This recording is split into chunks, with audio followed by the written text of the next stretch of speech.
नमस्कार मित्रों, जय श्री महाकाल। मित्रों, सावन का महीना प्रारंभ हो चुका है। हम आपके लिए हर एक दिन एक भोलेनाथ की पौराणिक कथाएं लाते रहेंगे।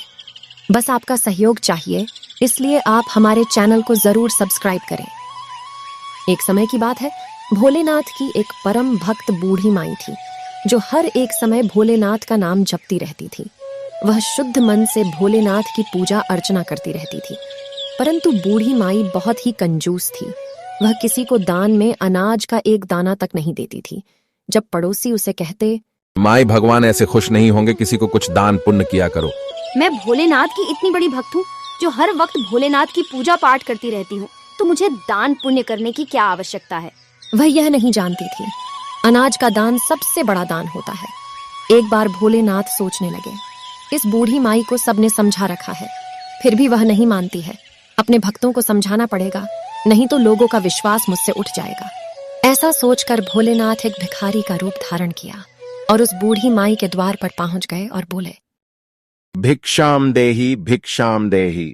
बूढ़ी माई घर से बाहर आई और बोली, बाबा घर का सारा काम पड़ा है, आप बाद में आना। ऐसा कहकर वह अंदर चली गई। एक बार फिर भोलेनाथ सुबह बूढ़ी माई के द्वार में पहुंचते हैं और भिक्षा मांगने लगते हैं। भिक्षाम देही, भिक्षाम देही। अरे बाबा, अभी मैं अपने घर का काम कर रही हूँ, बाद में आना। एक बार फिर भोलेनाथ वापस चले गए। फिर रात में वापस आए और भिक्षा मांगने लगे। भिक्षाम देही, भिक्षाम देही। अब वह बूढ़ी माई यह कहकर टालती, है अभी मेरे पास खाने को कुछ भी नहीं है, जो कुछ था सब खत्म हो गया है, अब बाद में आना। बूढ़ी माई की बात सुनकर भोलेनाथ सोचने लगे, एक बार फिर कोशिश करता हूँ। भिक्षाम देही, भिक्षाम देही। मुझे कुछ खाने को दे दो, मैं बहुत दिनों से भूखा हूँ, मुझ में पर दया करो, ऊपर वाला तुम पर दया करेगा। भिखारी की ये बात सुनकर बूढ़ी माई को गुस्सा आता है। वह भिखारी के रूप में आए, भोलेनाथ को खड़ी कोटी सुनाती है और कहती है, तुम्हारे जैसे बहुत से भिखारी आते हैं, तुम यहाँ से चले जाओ, कुछ भी नहीं मिलेगा। ऐसा कहकर भगवान को वहां से भगा देती है। भगवान सोचते हैं या बूढ़िया नहीं सुधरेगी, यह सोचकर भोलेनाथ वहां से चले जाते हैं। कुछ समय बाद ऐसा भी समय आ जाता है जब यमराज के दूत आ जाते हैं। बुढ़िया को लेने के लिए यमराज के दूत को देखकर कहती है, मुझे शिवयोग जाना है।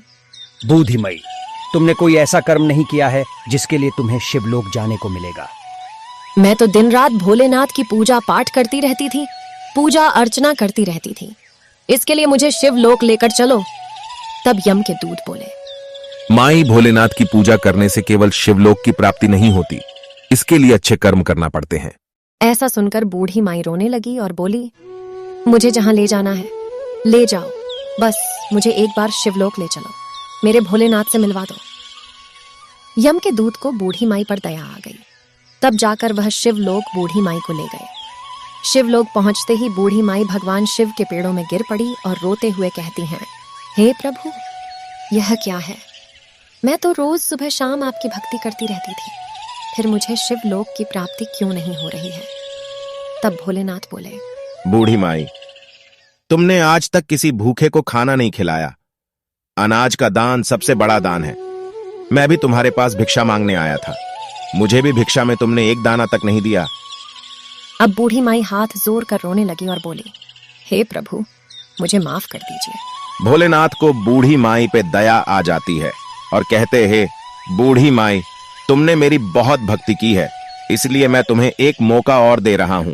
तुम जाओ और जितना पुण्य कर सकती हो कर लो, तुम्हारे पास केवल 7 दिन का समय है। बूढ़ी माई खुश हो जाती है और वापस अपने शरीर में समा जाती है। अब बुरी माई के पास जो भी भिखारी जाता, उसे वह अच्छा पकवान बना के खिलाती और दान में सोना चांदी और पैसा खूब दान में देती। राह चलते कोई भी भिखारी मिल जाता, बूढ़ी मई उसे अपने घर बुला बुला के खूब दान देती।